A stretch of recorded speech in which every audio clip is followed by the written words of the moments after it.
بریم که شروع کنیم. سلام عرض میکنم خدمت دوستان عزیز، خیلی خوش آمدین به دومین جلسه وبینار شخصیت شناسی. من ابتدا به خاطر اینکه یه تعدادی از دوستان جلسه گذشته رو نبودن و حضور پیدا نکرده بودن و حالا فایلش رو در اختیارشون قرار دادم، به خاطر همین ابتدا جلسه رو ما با مرور جلسه گذشته شروع میکنیم. بعد حدود تقریبا 14 تا اسلاید هست که ما اصلا میگیم که اصلا تعریف شخصیت، تعریف رفتار، همه اینا رو در موردش توضیح میدیم. بعد 5 عامل رو میگیم و میریم وارد بحث جدیدمون میشیم. خب دوستان، جلسه گذشته در مورد کلمه رفتار صحبت کردیم و کلمه شخصیت. یادتون باشه گفتیم رفتار عبارت است از مشاهده، مطالعه و ثبت پاسخ یک ارگانیسم. ارگانیسم میتونه چی باشه؟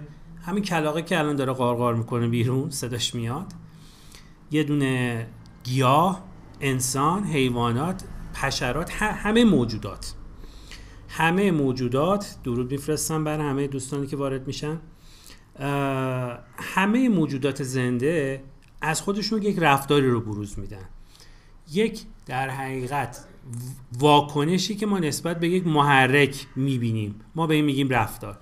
مثلا تو خیابون یه نفر میاد سر شما داد میزنه، شما در برابرش یک واکنشی از خودتون بروز میدیم که بهش میگه چی؟ بهش میگیم بحث رفتار. خب پس رفتار رو متوجه شدیم. ما رفتار رو میتونیم مشاهده بکنیم، درسته؟ پس رفتار قابلیت مشاهده داره توسط ما. پس رفتارها قابلیت مشاهده داره. اما من سوالی که دارم اینه که رفتار، اگه من یه رفتار رو ببینم میتوانم بلافاصله بر نوع ویژگی‌های شخصیتی یک فرد دلالت بکنم؟ دوستانی که میگن من وقتی یه رفتار رو دیدم، مثلا یه رفتار خشونت آمیز از یه آدم دیدم تو خیابون، آیا میتونم سریع بگم که این آدم خشنیه؟ اگه میتونم بگم یعنی سریع میتونم بگم که آره این آدم خشنیه. یک. اگه نمیتونم بگم عدد 0 رو بزنین، با 1 و 0 جواب بدین. بله، همونجور که همتون درست گفتین، ما بر اساس یه الگوی رفتاری نمیتونیم در مورد شخصیت آدم‌ها صحبت کنیم، چرا که معنای شخصیت این است مجموعه‌ای از رفتارهای تکرار شونده به علاوه تفکر و احساسات و هیجاناتی که همراه اون رفتاره وجود داره. پس من زمانی میتونم در مورد شخصیت آدم رو صحبت کنم که یک مجموعه‌ای از رفتارهای تکرار شونده اون آدمه رو بتونم مشاهده کنم، ببینم، ثبت بکنم. خب پس ما به راحتی در مورد شخصیت آدم ها نمیتونیم صحبت بکنیم. خب دوستان، ما جلسه گذشته گفتیم ما 5 تا ویژگی شخصیتی در مدل الگوی 5 عاملی نو داریم: برونگرایی، روان‌نژندی، باز بودن ذهنی، توافق پذیری و وجدانی بودن. حالا بریم ببینیم هر کدوم از این 5 تا هر کدوم چیا رو اندازه‌گیری میکنن و چه نشانه هایی برای ما دارن. ویژگی روان‌نژندی سنجش ثبات عاطفیه، یعنی این آدمه چقدر استیبلی یا چقدر ثبات عاطفی داره، چقدر میتونه هیجاناتشو کنترل کنه، خشمشو، کینه‌شو، عصبانیتشو، شرمشو. افرادی که روان‌نژندیشون بالاست یعنی قدرت کنترل عواطف و احساساتشون رو دارن یا ندارند؟ آدم‌هایی که روان‌نژندی بالا دارن توانایی کنترل کردن رو دارن یا ندارند؟ باریکلا ندارند. توان ندارن که بتونن این ثبات عاطفی و هیجانی خودشون رو کنترل کنن، به هم میریزن وقتی تحت فشار قرار میگیرن. خب نکته بعدی دوستان، اونا که روان‌نژندیشون بالاست اعتماد به نفسشون بالاست یا پایینه؟ اونایی که روان‌نژندی بالایی دارن اعتماد به نفسشون معمولا پایین یا بالاست؟ باریکلا پایینه. اما یه مدل بالا هم دارن روان نژندی ها، میتونه هر دو باشه. باریکلا، احسن، باریکلا. بالای کاذب یعنی من احساس میکنم که خیلی توانمندم، احساس میکنم فقط، ولی توانمند نیستم. در باور قدرت بالایی دارم اما در عمل قدرتی ندارم، پس میشه بالای کاذب. اما پایین کاذب و پایین چیز در حقیقت طبیعی هم در افراد روانژند وجود داره. باریکلا که از هفته گذشته همه رو به یاد داریم. خب حالات روحی روانی افراد روانژند: حساس و نازک نارنجی، اصطلاحاً بهشون میگن پوست کاغذی، پوست پیازی، حساسیت دارن اینا. مضطرب و نگران و ترسیده هستن. آشفته و نگران و دغدغه مدارن. اینا تکانشی و عصبی هستن، آدمایی که روانژندی چی دارن؟ بالایی دارن. پس حالات روی روانی اینا رو هم متوجه شدیم که چجوری است. خب یه تعدادی از ویژگی ها رو گفتیم، یه سری از راهکارهای شناسایی افراد روانژند رو گفتیم. من نمیخوام این جلسه باز دوباره همه اونا رو تکرار کنم، فقط یه صفحش رو میخوام بگم، یعنی یک بخشش رو میخوام بگم، بقیه رو برین و مجددا مطالعه کنین اگه به یاد نداریم. خب آدمایی که روانژندی بالایی دارن از ضمیر اول شخص مفرد زیاد استفاده میکنن، یعنی منم زیاد دارن. من گفتم، دیدی بهت گفتم، دیدی من بهت گفته بودم. اصلا بدون من امکان نداره چنین کاری انجام بشه. پس یکی از اون ویژگی‌های اصلی که افراد روانژند ما میتونیم بشناسیم اینه که منم زیاد دارن. حالا یه سوال $1 میلیون question، یعنی $1 میلیون قیمتشه این داستان. دوستان اینم الان الهام خانم عزیز بهتون جواب میدم. دوستان اول این سوال منو جواب بدیم، بعد سوال الهام ما جواب بدیم.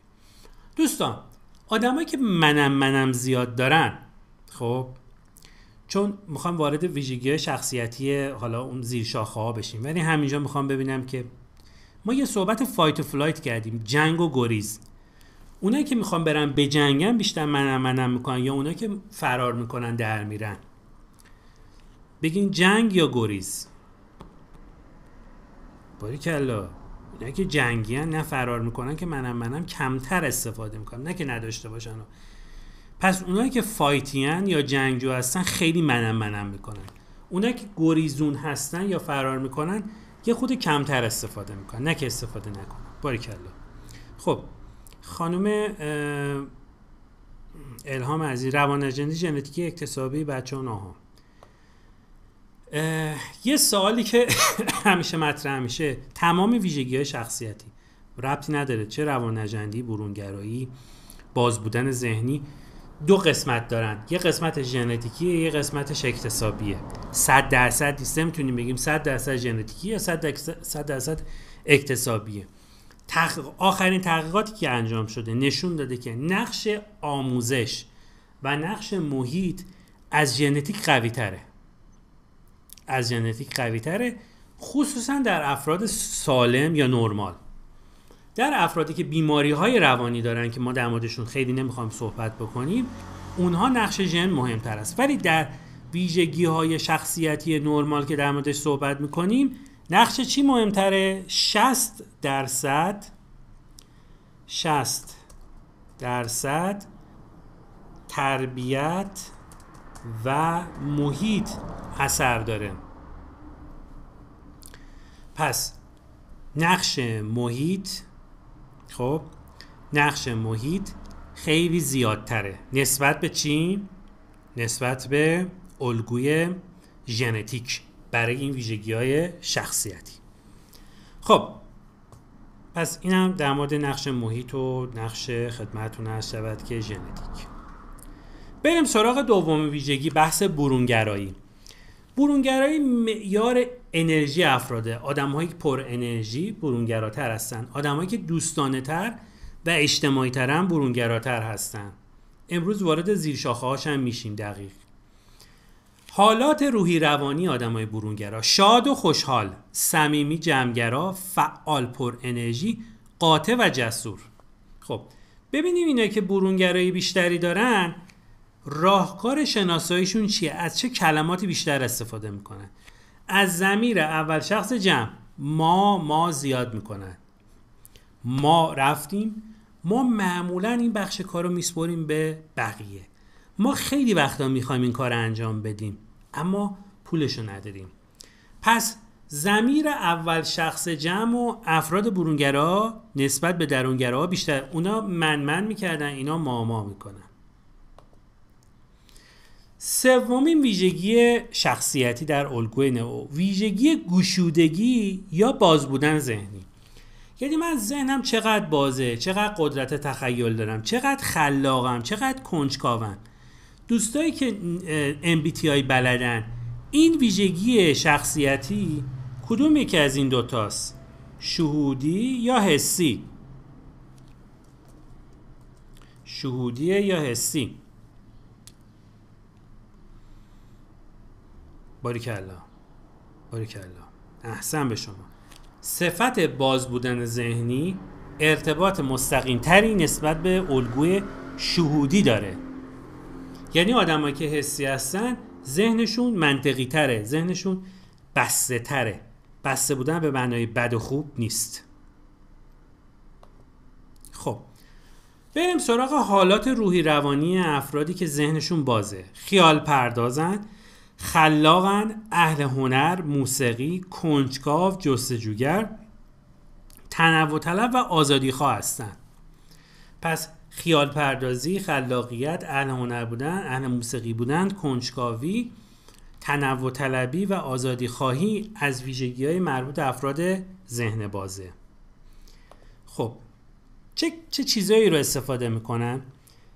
اینا از ضمایر اول شخص مفرد و جمع استفاده نمیکنن. من و ما زیاد ندارن. ببین باید این یه جوری رفت. آدم باید تو هوای خودش باشه. ای چرخ گردون باز از دل. یعنی انگار مثلا از اشعار و کنایه ها و اینا بیشتر استفاده میکنن. جملاتشون پیچیده است. جملات افراد باز پیچیده تره نسبت به افراد عادی. بسیارم عالی. رمانتیک بودن خانم غفوری ربطی به این نداره ها. رمانتیک بودن یک ویژگی دیگه است. خب استاد هوشنگ ابتهاج میتونه اینجوری باشه. یه ویژگی دیگه، صفت توافق پذیری در الگوی نئو. توافق پذیری یه معیار برای صبور بودن، همدلی، همکاری، فروتنی، تواضع، اعتماد. اوکی؟ حالا اونایی که توافق پذیری بالایی دارن آدمای مهربون و دوست داشتنی هستن.